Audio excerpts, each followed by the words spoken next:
the realization of the ECOWAS-EU full objective. About all the results for years, ECOWAS and the EU partnered in many key intervention areas in Africa with the aim of supporting the ECOWAS conflict prevention and resolution mandate. The strategic support has now ended with assuring recommendations of sustainability, monitoring and efforts to complete other projects. The European Union has been supporting ECOWAS for so long, and they're going to continue doing that under different mechanisms. So what's coming to an end is just one project. Apart from the intervention in Gambia, Mali and Guinea, the ECOWAS-EU's Peace, Security and Stability Project has intervened in capacity building, procurement of equipment for ECOWAS and related institutions. The security sector reform support to the Gambia, it's a very good example of what we have done. The support to the small arms project of the ECOWAS Commission and to our member states are also key examples of how the project has been very instrumental. We are here today not just to celebrate the achievements, but also to ponder on, the key lessons that we may have learned. What exactly could have been done better? There were calls to engage the private sector more in order to collectively fight insecurity in some parts of the West African region. In Abuja, Charles Alpha, NTA News. And still on relations, ECOWAS is poised to strengthen its relationship with the Republic of Cape Verde. This came to the fore when the Verdean Prime Minister Ulysses Correa y Silva visited the ECOWAS Commission in Nigeria in search of stronger bilateral ties. Charles Alpha again reports. Regarded as one of the most important visits in recent times, the visit of the Verdean Prime Minister Ulysses Silva to the ECOWAS coincided with the inauguration of the Cape Verde Embassy in Nigeria. Cape Verde is hoping to intensify regional integration, and Ulysses believes there is every need to align with the rest of the West African states, as its country's economy and culture cannot thrive enough without the support of ECOWAS, and Nigeria in particular. First of all, diplomacy-wise, that's why we take the first step. The embassy is the first step to a better integration. And economically talking, to increase the trade between Cape Verde and the region is important to invest in the maritime and airline connections. Some of the projects, for example, the community development projects, we're going to do the Lagos-Abuja highway, and that is also going to be extended all the way to Cape Verde, to Praia. We also have, I think, a marine project that we're working on, where Cape Verde is a part of that. Of course, if they make a case, we're ready to look specifically, and if they make a request and there's funding available, we would fund it. The Prime Minister is convinced Nigeria and Cape Verde stand to benefit more if they work together to explore the opportunities that are bound to both countries.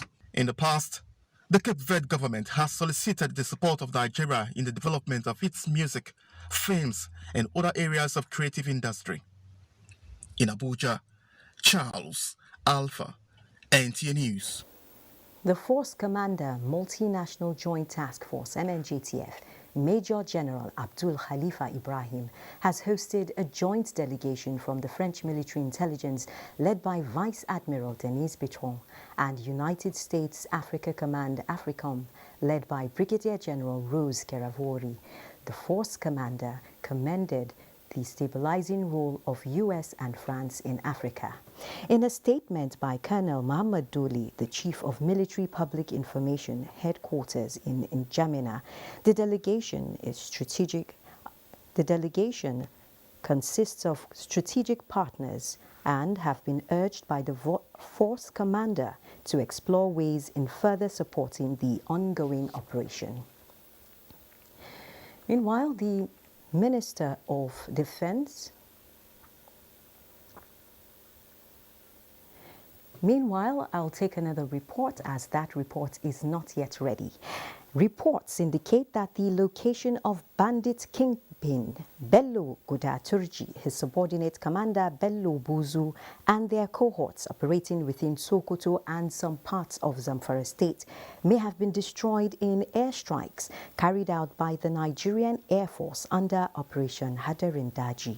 Military sources indicate that the strikes were carried out in the early hours of 20th November 2021 in Isa local government area of Sokoto State, where locals in the areas reported seeing the bodies of the neutralized bandits in the camp.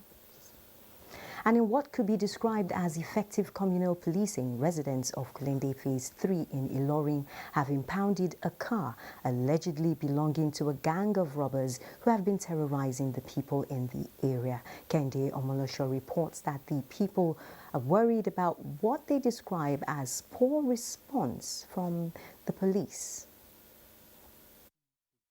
Having lost more than 200 domestic animals and other valuables to the thieves, residents of Kulende Phase 3 launched a discreet intelligence gathering to apprehend the perpetrators. Their efforts paid off on Monday when a blue saloon car suspected to be belonging to the criminals was sighted in the area and attempts were made to apprehend the occupants. On sensing the danger ahead, occupants of the vehicle tried to escape but ran into a ditch which made them abandon the car and fled the scene. Though the car has been demobilized, while documents and other items found in it were removed, some people attempted to recover the vehicle overnight but met a brick wall.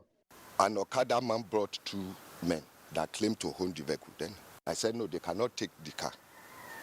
But the police said we should call them. Immediately they are around. So on hearing that, they ran away. Residents are, however, disturbed that Kulende police station, to which they reported the incident, has neither come to remove the car nor investigate the case. What I expected them to do is to, in fact, gear us up so that we will do more. Whereas the police are there. Don't do this, don't do that. They are cautioning us. And instead of doing these things, they are not doing anything. They say if you see something, we should say something. We saw something, we say something, we talked to the we reported instead of them to come and act in time. They refuse up to now. Meanwhile, the divisional police officer who declined comment on camera denied the allegation, insisting that no complaint was lodged at his station. According to Kulende residents, if concept of community policing is to be effectively promoted and application of jungle justice discouraged, swift response to public complaints should be central to the operation of security agencies. Kende Omolosho, NTA News. Still on security, more than 540 kidnapped victims, including 95 students, have regained freedom within the past 2 months of telecommunication shutdown in Zamfara State. Governor Bello Muhammad confirmed this at the swearing-in ceremony of some public officers in Gusau and announced the immediate reopening of 7 major livestock markets across the state. Jamilu Ibrahim reports. The shutdown of telecommunication networks and the suspension of weekly markets in all parts of Zamfara State are some of the latest strategies adopted by the government to stem the tide of armed bandits and their collaborators terrorizing the state. Speaking at the swearing-in ceremony of some new public officers at the government house Gusau, Governor Bello Muhammad says the measure is progressively yielding the desired results. The government has so far been able to rescue a total of 544 abductees from the bandits. Series of arrests of suspected bandits and their collaborators were made across the 14 local government councils. The recovery of thousands of arrested cattle from the bandits. Governor Muhammad, who maintained that the achievements are clear manifestations of the improved security situation in the state, which informed government's decision to reopen more weekly and livestock markets in some local government areas of the state. However, warned people in the state against taking law into their hands. To the newly sworn-in 2 commissioners, 10 special advisors, 8 permanent secretaries, and the state auditor general, the governor charged them to bring their wealth of experience to bear in justifying the confidence reposed in them.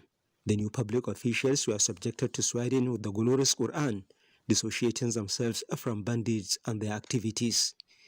In Gusau, Jamilu Ibrahim, NTA News. Let's now join Adiola in our Lagos Network studios for more reports on Nationwide. Hello, Adiola. Hello, Najatu. The turnout of passengers is gradually picking up at the Mobolaji Junction train station in Lagos following the suspension of strike by railway workers. Michael Olaleye reports that the resumption of train services is an added advantage for commuters over the increased traffic situation usually witnessed at the end of the year on the roads. Life has returned to the Mobolaji Junction train station in Lagos, but not at the intensity when halted some few days ago. The beauty, however, is that the preference for the rail system of transportation along the corridor remains unwavering, and it is not surprising when Mayowa Adeniran, a businessman, says that his entire trips to Ibadan were deliberately suspended while the strike lasted because of the stress associated with traveling on the roads. With this, you can as well do other things. You can program your time well. You can multitask because you know that there's sanity in the train, in the coaches. So it's a big relief for us. The feelings are same. And from the disposition of Badmus Abiodun, having the trains back on the tracks eliminates a lot of pressure. We feel very happy that they are back because they have been easing the tension of transportation ever since they started. Tayo Money got the information about the suspension of strike by railway workers rather late, and this will invariably affect some business decisions for the week. If I had known, I would have come yesterday. I don't know when they started actually, but I have to make some calls to come this one, so it's a good one calling off the strike. For over a year, I've not been driving home. I've been taking train. We've been on that system for a very long time, using the road. Yeah, so it's nothing to be compared. So we are glad that they are back, actually. Traffic and commercial activities around the Lagos-Ibadan rail corridor are expected to pick up in the coming days. In Lagos, Michael Olaleye, NT News. Lagos state government has intervened in the plight of a bereaved family who lost their teenage daughter to a stray bullet 4 months ago in Ojota axis of Lagos. The intervention came in form of a 2-bedroom apartment handed over to the family to make life comfortable for them. Musa Toliat reports.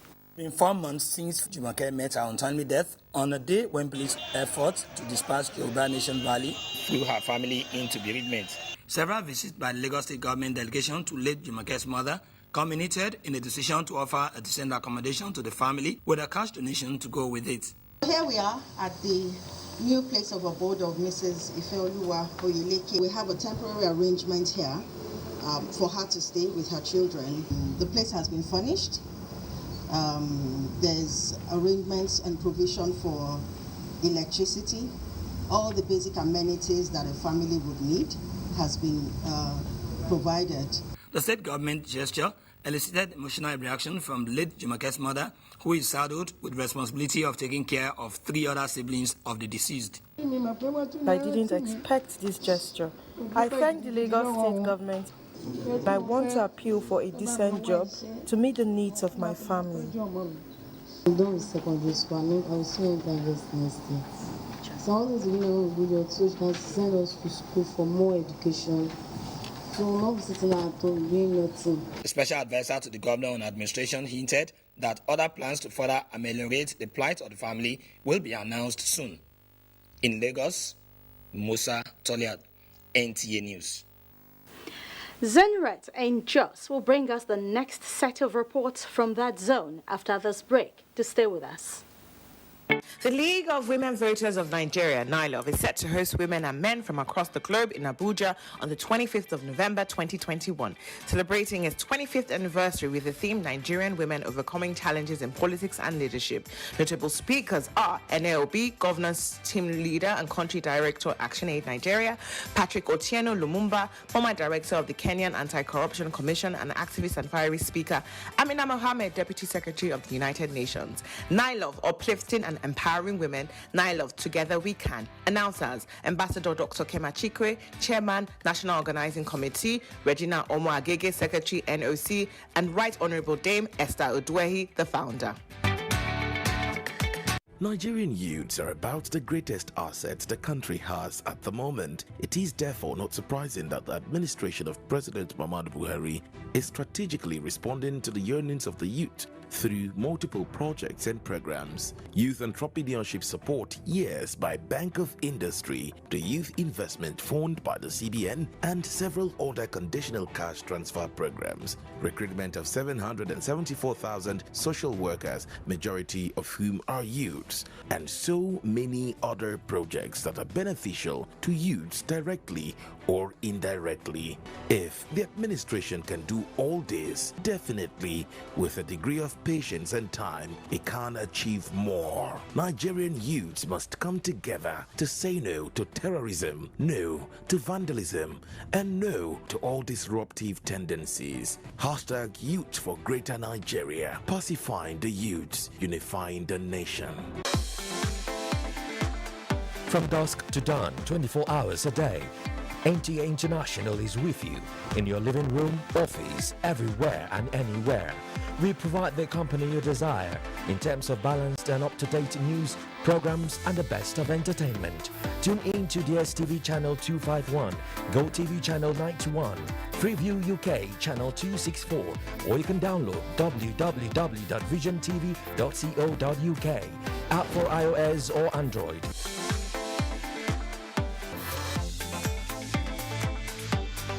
You can also see us on Facebook and YouTube for quality content on the go.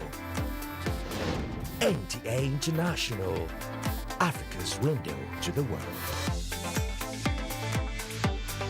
Arise, O Nigerians! Let's applaud the courage of Flight Lieutenant Abayomi Dairo, aka the Aggressor, for his skillful and dogged escape from the bloodthirsty bandits in the forest of Zamfara State. 3 hearty cheers also to all military and security personnel who are tirelessly protecting fellow Nigerians from insurgency and banditry while maintaining peace and order. Nigerians are proud of Abayomi Dairo and all our gallant men and women in uniform for sacrificing so much to keep us safe. We admire your courage and we say thank you. God bless the armed forces. God bless Nigeria. This message is from the Federal Ministry of Information and Culture.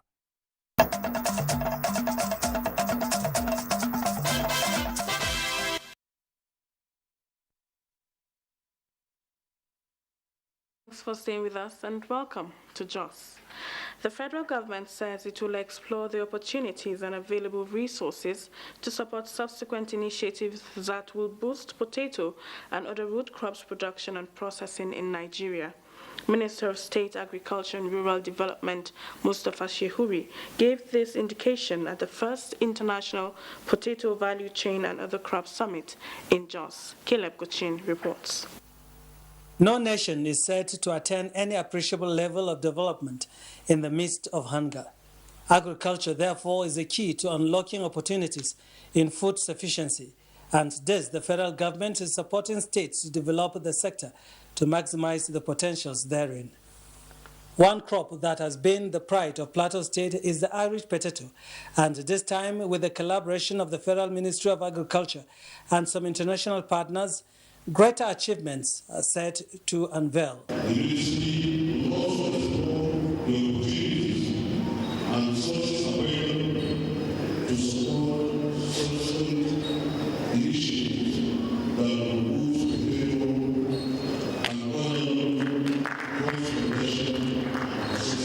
Governor Simon Lalong represented and underscored the place of Plateau State in the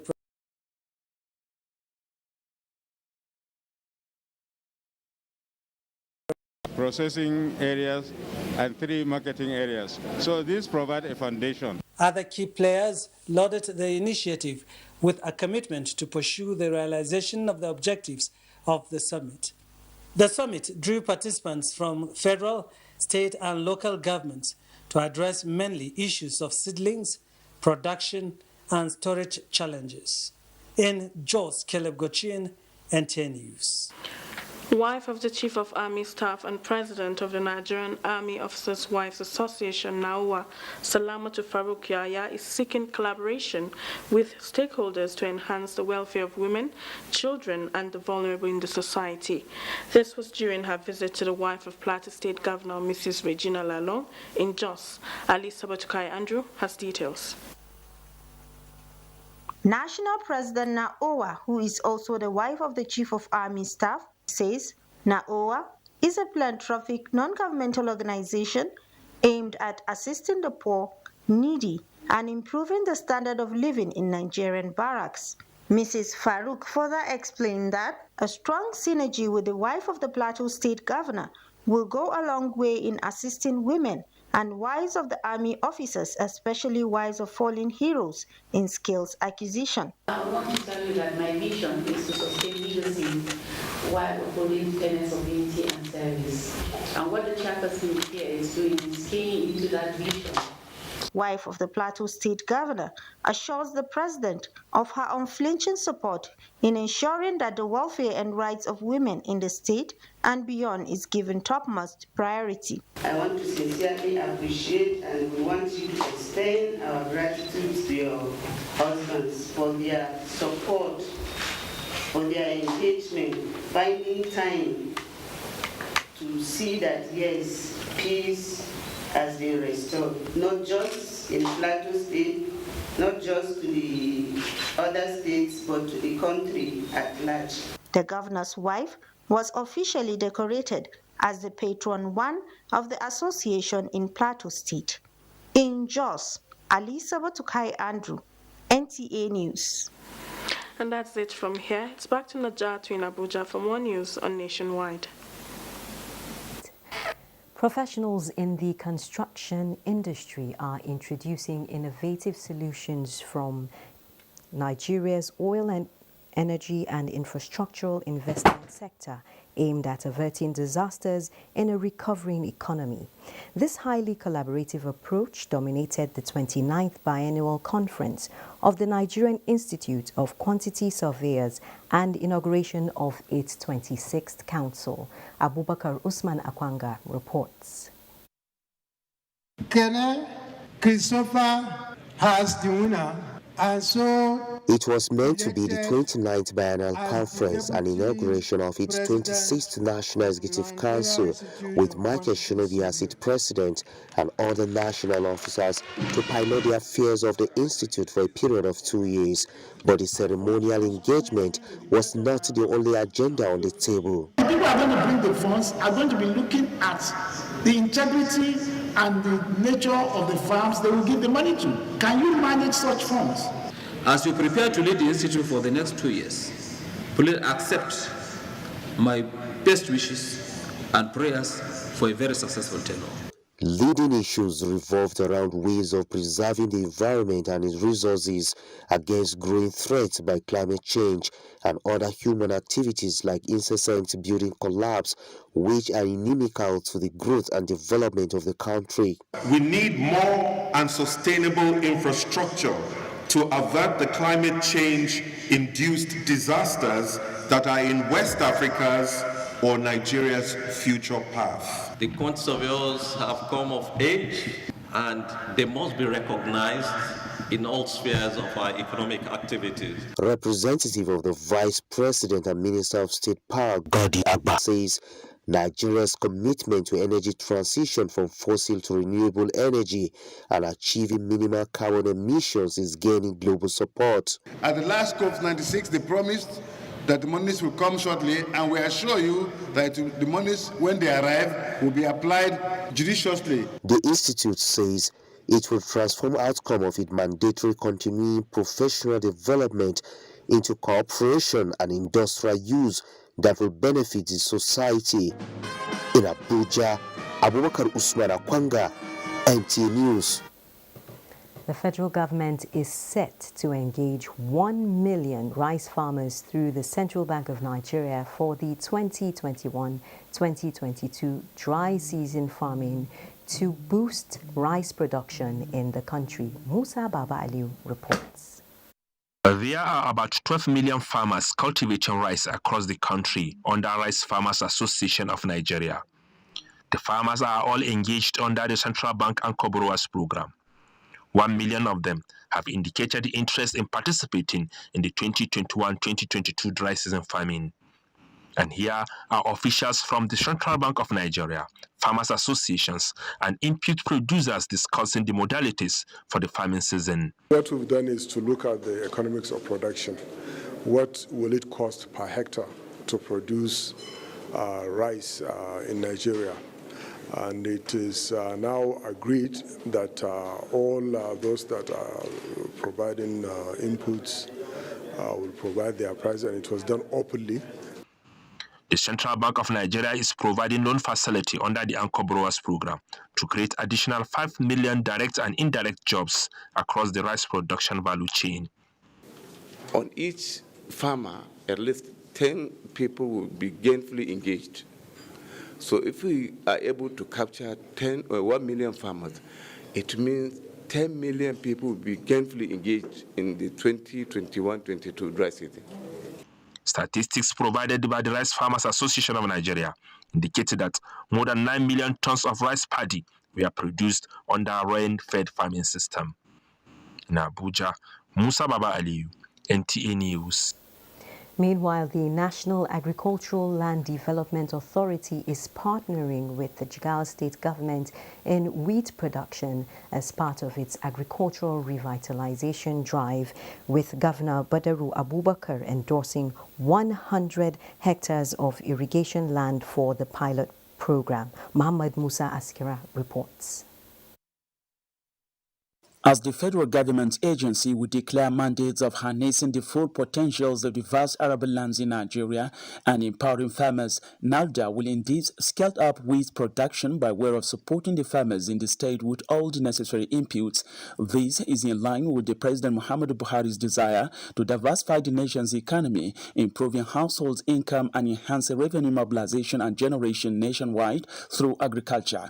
Under this partnership, Jigawa State will provide the land and the farmers, while NALDA will provide necessary trainings and all the required farm inputs on loan basis to be paid at the harvest season. Governor Muhammadu Badaru Abubakar and the Executive Secretary of NALDA say the arrangement will go a long way in realizing this desire of the state to become a #1 producer of wheat and rice in Nigeria, with the estimated 400,000 hectares of untapped arable lands to be engaged for production in the state. Today, we are ranked among the first 5-6 states that contribute to the food basket of this country greatly. And with your support and that of Central Bank, and with the commitment demonstrated by our President, I'm sure you will take a large chunk of that land and put into cultivation, using our farmers to support the Outgrower program. Jigawa State has done very well in encouraging wheat production. And Mr. President has mandated NALDA to engage our youth in agriculture, to attract them to see agriculture as a way of life and means of making money. A training session will soon hold for extension workers in the state that will go down to the farmers at the grassroots for enhanced production. From Dutse, Muhammad Musa Askira, NTA News. Similarly, the African Development Bank is investing $563 million for the establishment of special agro-processing zones in Nigeria. The president of the bank, Akinwumi Adesina, made this known during a visit to Governor Abdullahi Umar Ganduje in Kano. Abdullahi Mustafa reports. With a vast cultivable land and about 13 dams, Kano has agriculture as the main preoccupation of its people. Unfortunately, however, not much of the sector's numerous potentials are being harnessed. Poor agricultural practices and low processing skills are among the identified causative factors.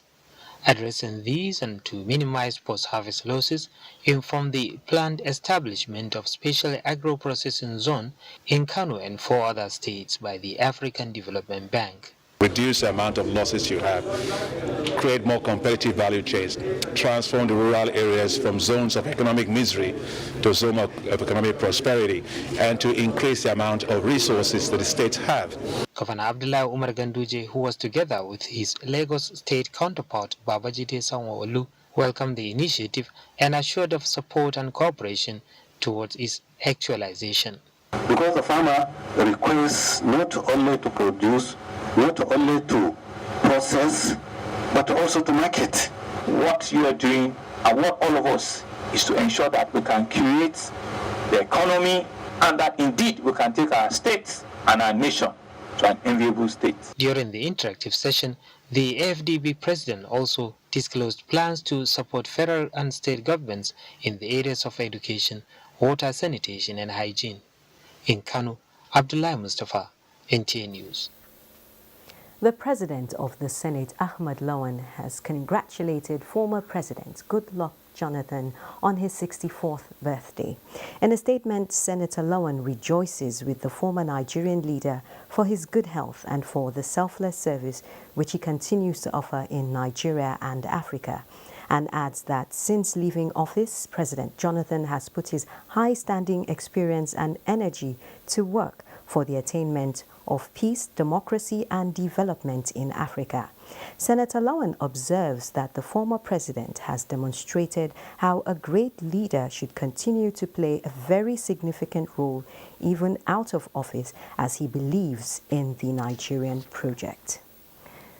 Meanwhile, the All Progressives Congress Governors Forum has felicitated with Governor Maimala Buni, Chairman, APC Caretaker and Extraordinary Convention Planning Committee on the occasion of his 54th birthday. The APC Governors Forum, in a statement by its chairman and governor of Kebbi State, Abubakar Atiku Bagudu, acknowledges and commends the leadership, vision and commitment of Governor Maimala Buni to a united and prosperous Nigeria. The APC governors, while rejoicing with their colleague, also reaffirmed their collective commitment to implementing programs which will strengthen the capacities of the progressive states to create jobs, stimulate economic activity, reduce inequality and diminish poverty in Nigeria. Let's now join Sadia in our Sokoto Network Center for more reports on Nationwide. Over to you, Sadia. Federal government has reiterated commitment towards ensuring zero Noma disease in the country. This was stated by the Minister of Health, Professor Osage Ohanere, during the 5th National Noma Day organized by Medicine Sans Frontiers, held in Sokoto. The latter Abdullahi reports. 20th of November is set aside every year to mark the National Noma Day in Nigeria. With the 2021 theme of the day, "Let us eradicate Noma together," speakers at the event dwelled on the causes with emphasis on prevention through awareness by all. Head of Mission, Medicine Sans Frontiers, Frog J. Salma, says from inception to 2014, they have impacted positively in partnership with government on the lives of Noma patients from 17 states in the country. Acute case finding, the mission had treated 827 acute Noma patients, of whom 40% also treated for severe acute malnutrition. Pointing different Noma focal points in all the different LGAs in the areas where we see most of the Noma cases coming from. Minister of Health, Dr. Osagi Hanri, represented by Director Dentistry, Dr. Bola Awe, says federal government is determined to make Nigeria zero Noma disease. We are increasing collaborations with agencies of government, non-government organizations, so as to prevent Noma. Sokoto State Commissioner for Health, Dr. Muhammad Ali Innami, represented by Director Public Health, Abdurrahman Ahmad, pledged commitment of the state government toward creating awareness on the disease. Sultan Muhammad Saad Abubakar, represented by District Head of Bodinga, Muhammad Bello Abdurrauf, pledged continuous sensitization of the public on the disease. Representative of the World Health Organization commended the organizers, reiterating supportive commitment to health programs in the country. Some of the survivors of the Noma disease shared their experience. Noma is a disease that eats the tissue of the face that result in mild to severe deformity. In Sokoto, Dalatu Abdullahi, NTA News. Zamfara state government has flagged off the third phase of the COVID-19 mass vaccination campaign with a renewed commitment to curb the spread of the pandemic across the state. Jamil Ibrahim has more. Since the formal flag off of the first dose of COVID-19 vaccination exercised by Zamfara State government in March this year, authorities say so far only 55,000 persons have been fully vaccinated against the pandemic across the 14 local government areas of the state. The flag off of the third phase of the COVID-19 vaccination campaign is therefore aimed at bridging the wide gap in the quest to achieving the national target of 50% of all eligible persons by 31st December 2022. Speaker of the State House of Assembly, who doubles as the State Chairman Task Force on COVID-19, says the campaign will be extended to markets, motor parks, places of worship and hard-to-reach areas for wider coverage. Integrating the COVID-19 vaccine with other basic primary healthcare services such as screening for hypertension and diabetes is another strategy to be adopted by Zamfara State government toward ensuring that all eligible persons are vaccinated against the pandemic. Meanwhile, Zamfara State government has joined the ongoing crusade against the COVID-19 card racketeering by inaugurating a joint task force against the Shoddy Act. Other stakeholders who spoke at the event expressed readiness to strengthen collaboration with the government in curbing the spread of the pandemic. In Gusau, Jamilu Ibrahim, NTA News. And that's it from here. Jenny in Port Harcourt is standing by for news from that zone. For example, has succeeded a great deal in sensitization during the pandemic, and we have found the community mobilization officers most effective in the sensitization and in the advocacy campaigns, creating awareness on the coronavirus pandemic. We have done this through the production of jingles, which were very widely distributed in different languages, in English, in Hausa, in Yoruba, in Igbo, in Tiv, in Igala, in Kanuri, in Fulfulde, in Ijo, in Isoko, in Bini. In talk of any other language you can think of. We had translated sensitization messages.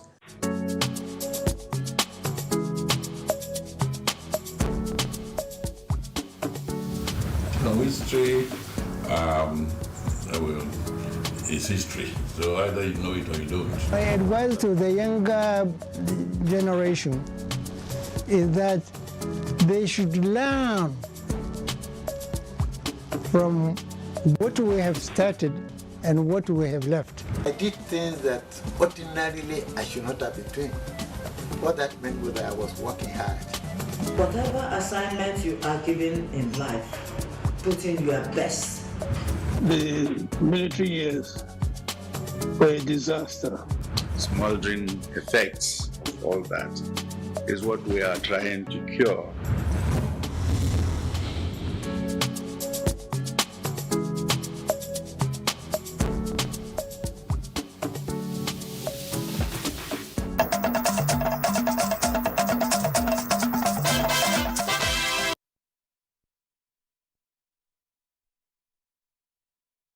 And welcome to Port Harcourt. The Minister of Defense, Major General Bashir Magashi, has reaffirmed the commitment of President Muhammadu Buhari's administration to continuously support the armed forces of Nigeria in developing requisite capacity to tackle the country's security challenges. The minister, represented by the Chief of Defense Staff, Major General Lucky Irabo, stated this while speaking as guest of honor at the graduation ceremony of Naval Warfare Course 5 participants of the Naval War College held in Calabar. Udwaretam reports. In fulfillment of a coherent national security strategy, especially now that Nigeria is faced with numerous threats, a well-trained and motivated workforce is needed for the attainment of set goals. To this end, the Naval War College Nigeria, in sustaining critical operations, has graduated 22 participants of the Naval Warfare Course 5, which had 2 officers from the Nigerian Army, 2 from the Nigerian Air Force, and 18 from the Nigerian Navy. Minister of Defense, represented by the Chief of Defense Staff, Major General Lucky Irabo, congratulated the graduates and hopes that expected training outcomes are evident in their capacity. You will be expected to play your role by employing all that you have learned, of course, being taught during the course. The armed forces have remained committed to each responsibility of securing the territorial integrity of our country. You need to go out there and be good ambassadors of the college. You need to make us proud because we believe in you. Cross River State government pledges support to the Nigerian Navy and the entire armed forces in providing security. Be rest assured that the state, under my able leadership, will continue to do its best to sustain the current support to the Navy and other security agencies in the state. Some graduates and deserving members of the faculty were awarded for their hard work. Meanwhile, Chief of Naval Staff Vice Admiral Awal Gambo had earlier inspected different project sites embarked upon by the Eastern Naval Command for smooth operations of its personnel. In Calabar, Udwak Etham, NTA News. In another development, the 6th Division Nigerian Army is reaching out to the less privileged within its area of operation to further strengthen civil-military cooperation in the ongoing Operation Stillwater campaign. Kingsley Amajiri reports. The objective of Operation Stillwater is to address prevailing security challenges during the ember months. To actualize this objective, the 6th Division Nigerian Army has continued in its engagement with the civil populace. This time, the Nigerian Army visited Priesthood Orphanage LL1 Port Harcourt, where relief materials were handed over to the management of the home for the well-being of the children. General Officer Commanding 6th Division Nigerian Army, represented by the garrison commander, said the motive of the exercise is to catch them young. This donation of relief materials to Priesthood Orphanage is also part of the civil military cooperation activities lined up for the exercise Stillwaters. And I must congratulate the management and staff of Priesthood Orphanage for their sacrifice and the effort in bringing up these children. The 6th Division Nigerian Army has also in the past reached out to Ahoda and Omoko communities through medical outreach and engagement to strengthen civil-military cooperation. In Port Harcourt, Kingsley Amajiri, NTA News. And that's it from here. Nationwide continues with Najatu in Abuja. Thank you, Jenny. Now to matters of power supply. The electricity distribution company in Kaduna says it is grappling with poor payment for services by customers as well as vandalism of critical infrastructure, which continue to pose serious threats to its operations. Achari Maxwell reports. Comfort Theophilus runs a business that requires constant power supply, and in her opinion, it is not as suitable as it should to enable her achieve results. Honestly, the situation of light here is very, very poor. Residents of Kaduna Metropolis share similar sentiments. It's not steady, but we're managing it. I must be sincere with you. There's improvement. It's just that at times when you expect to have light, they just switch off their light. The distribution firm, which franchise areas include Kaduna, Kebbi, Sokoto, and Zamfara states, says it can only distribute what comes to it from the national grid. But there are other critical challenges, including non-payment by customers as at when due, vandalism of facilities, and other legacy issues affecting the sector.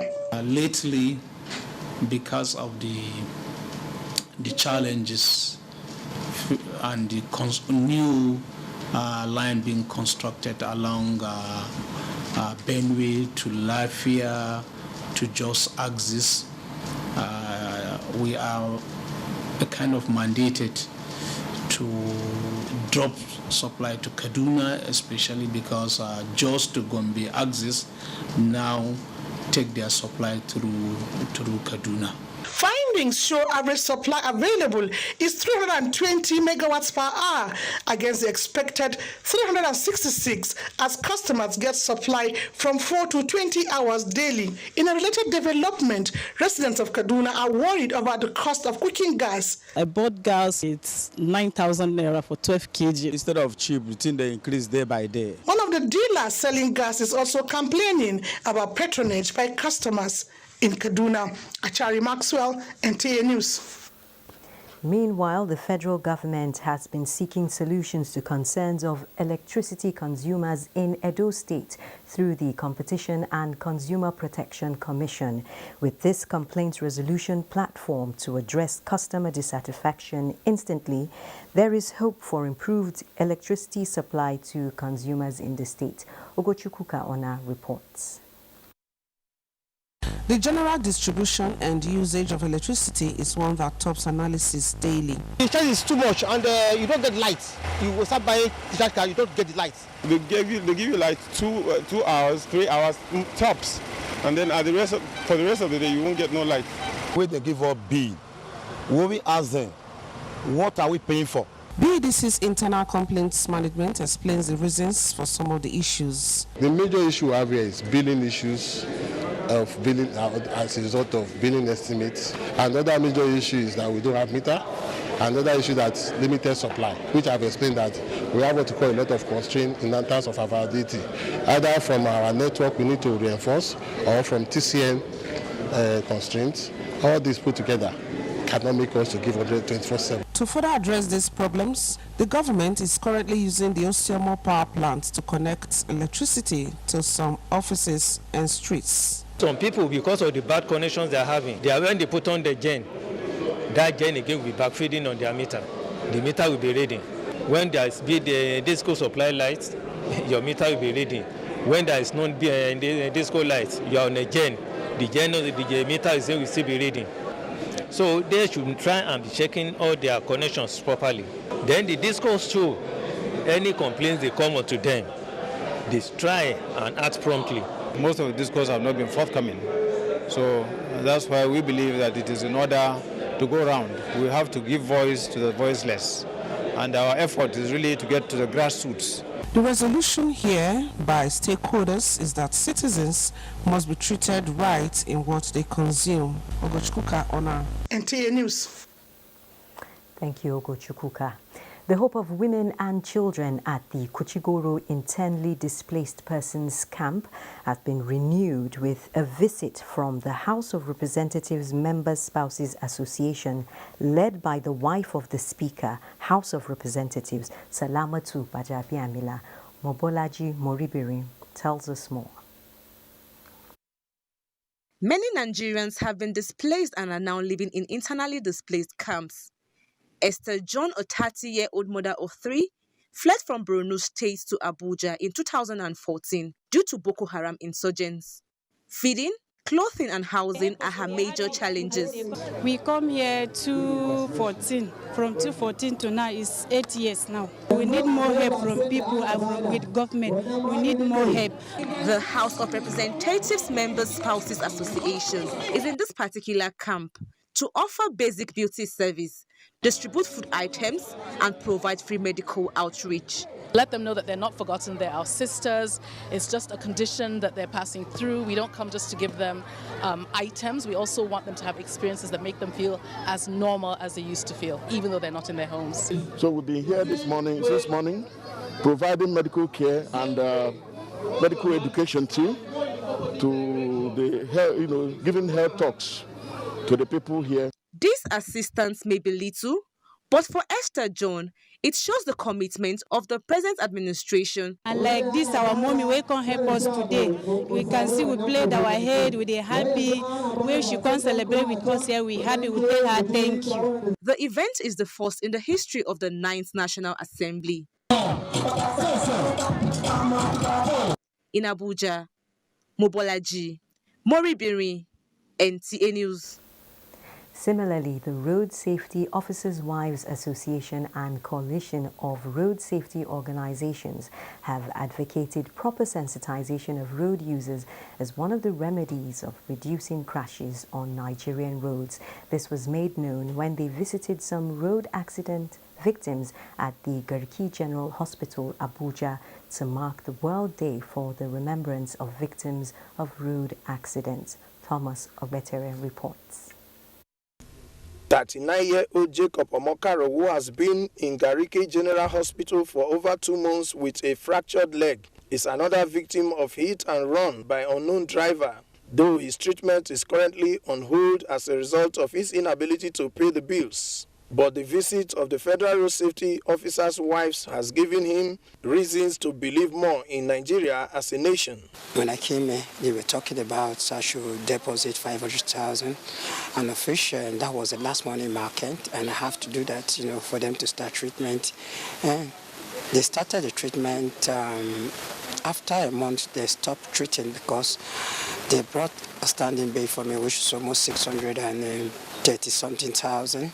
Wife of the Federal Road Safety Corps Marshal, Bolanle Oyeyemi, who was represented by the Deputy Coordinator of Road Safety Officers' Wife Association, Ann Ilkpe, expressed the need to show empathy to victims of road accidents. Road users should reduce their speed on the road. It will minimize the accident, not that it will be totally eradicated. If you go to any hospital and there was an accident that occurred and they refuse to treat, please get the details of the hospital, forward it even to the coalition, to the road safety. It will be taken and acted upon with an immediate effect. I'm usually surprised when I hear on air that patients get turned away for lack of deposit, assistance or deposit. It's pretty strange. A good number of patients are operated. They don't have even a kobo, penny. World Day of Remembrance for Road Traffic Victims is marked on the 21st of November every year to sensitize road users on how to avoid crashes. In Abuja, Thomas Ogbetere, NTA News. Up next is Sports Update. Reactions have continued to trail as Manchester United confirmed that Ole Gunnar